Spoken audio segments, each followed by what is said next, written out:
The house at the edge of Maple Hollow hadn't seen life in years. Paint peeled from the porch rails, the wind played with loose shingles, and weeds grew tall enough to whisper against the broken fence. But every morning, before the fog had even lifted from the fields, a German shepherd lay curled beside the front steps, as if guarding a ghost that might one day come home. His name, once spoken softly, was Rex. Now it was just a sound that lived in his memory. He slept through storms, through winters that cracked the earth, through summers that baked the porch planks beneath him. Sometimes passing cars slowed, curious eyes behind glass watching this lone figure, waiting, always waiting. Rex didn't beg. He didn't chase. He simply stayed.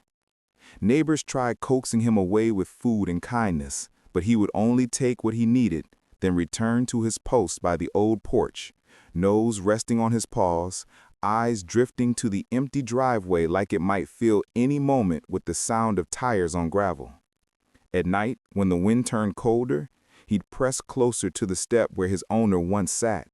He still remembered the faint smell of oil and pine soap, the sound of boots on wood, the laughter that used to echo across the yard. It lived in him like an ember, too dim to burn, too bright to die. And then, one late afternoon, after 312 sunsets of silence, something changed. A low rumble rolled down the road, steady, familiar. Rex's ears lifted, his body went rigid. He raised his head, eyes locked on the curve where the lane met the trees. Dust rose. The sound grew louder, closer. A silver car turned in, tires crunching over the gravel like an echo from another life. Rex didn't move at first. He didn't dare. His chest heaved, breath catching in disbelief. The car door opened. A woman stepped out, older now, her face pale against the fading light. She froze too, keys trembling in her hand. For a heartbeat, the world forgot to breathe. "Rex?" she whispered.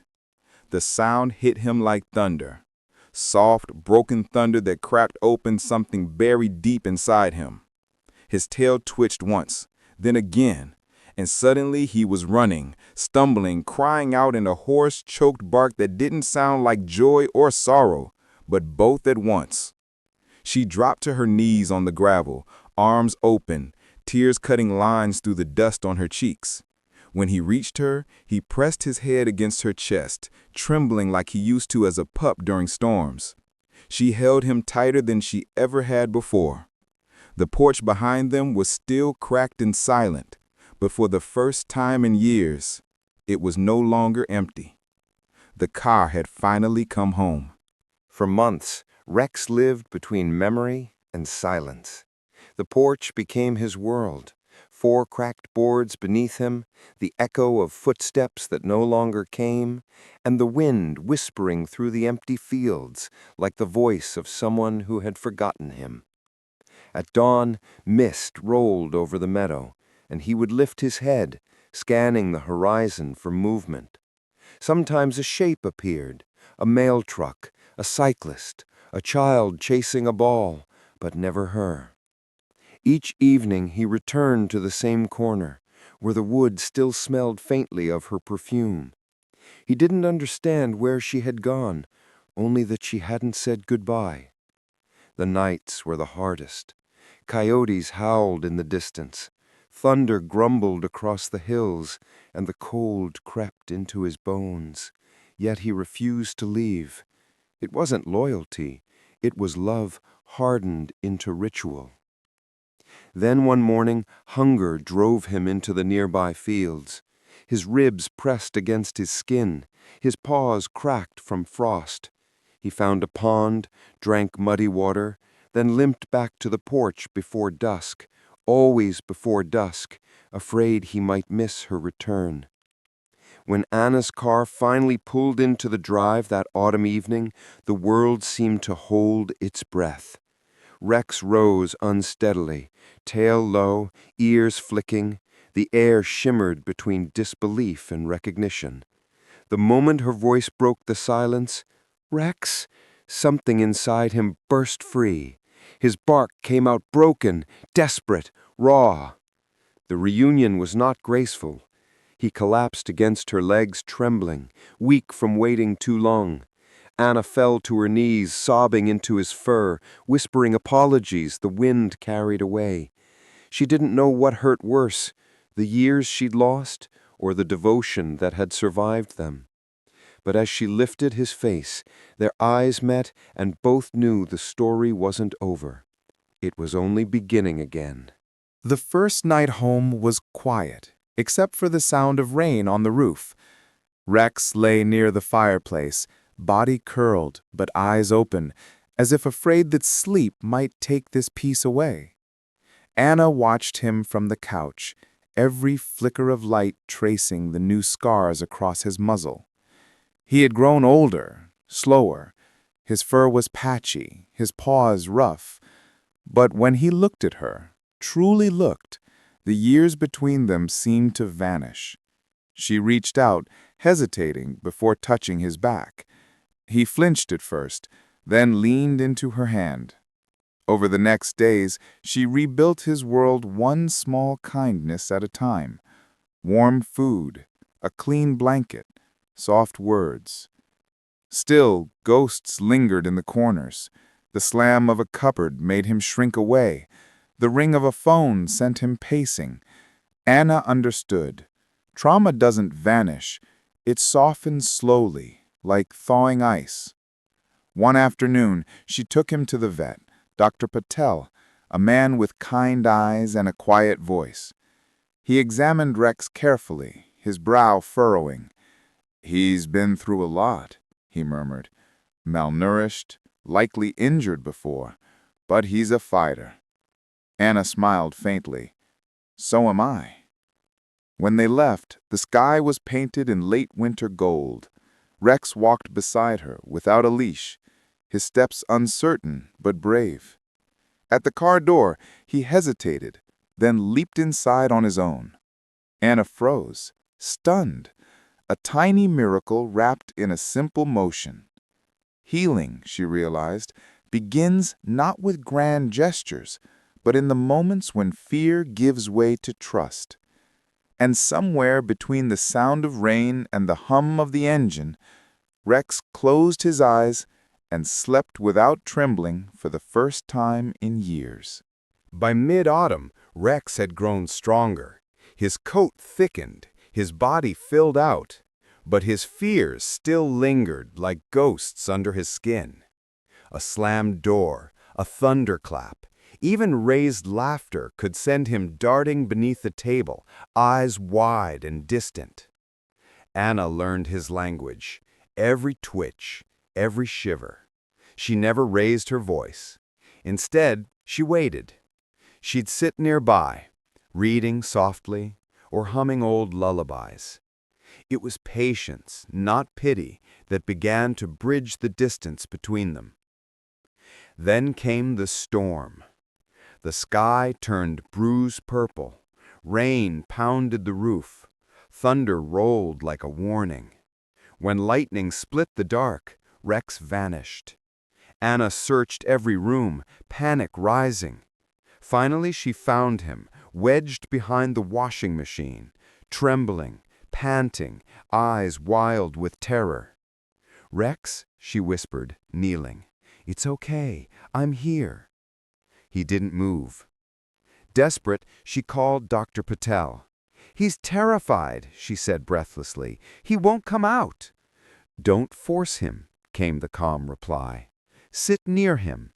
Let him hear your voice. Remind him that you're safe." So she did. For hours she sat on the cold tile, her voice soft and steady through the storm. Slowly the trembling eased. His breathing steadied.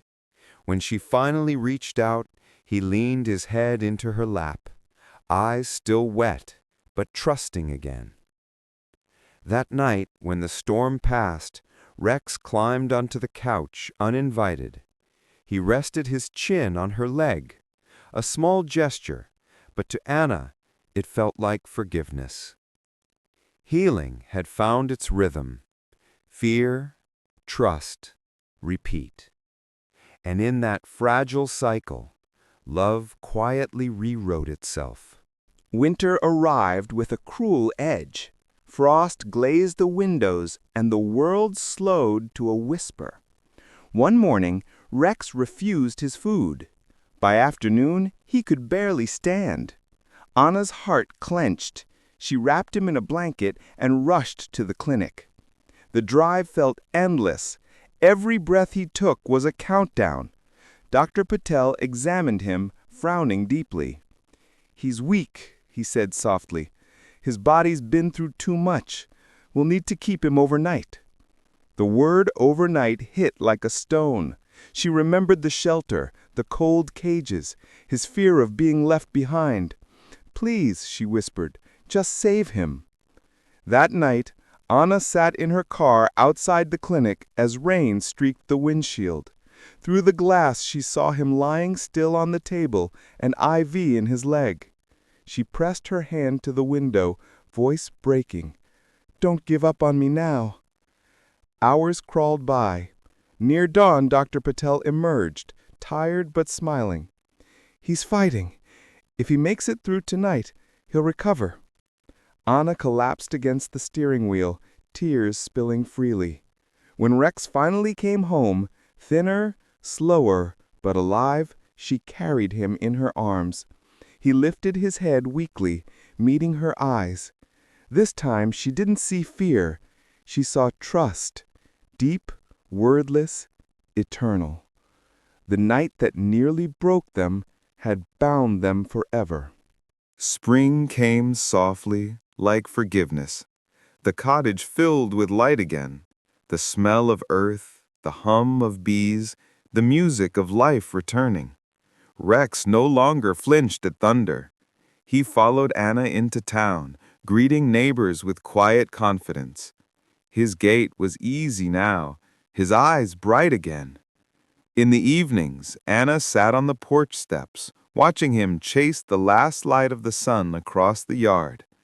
Sometimes she caught herself smiling through tears, the ache of beauty that only comes after surviving loss.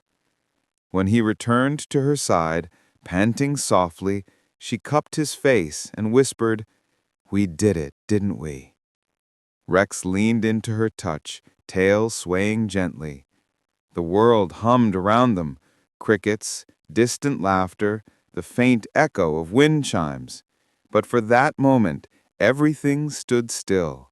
The dog, who once slept beside an empty porch, now roamed freely, heart unchained. Anna closed her eyes, breathing in the peace she'd almost forgotten could exist. Some rescues, she realized, don't happen all at once. They happen slowly, in patience, in courage, in the quiet promise that love, once lost, always finds its way home. And as the sun dipped below the trees, Rex settled at her feet, content at last. The porch that once symbolized waiting had become something else entirely. It had become home.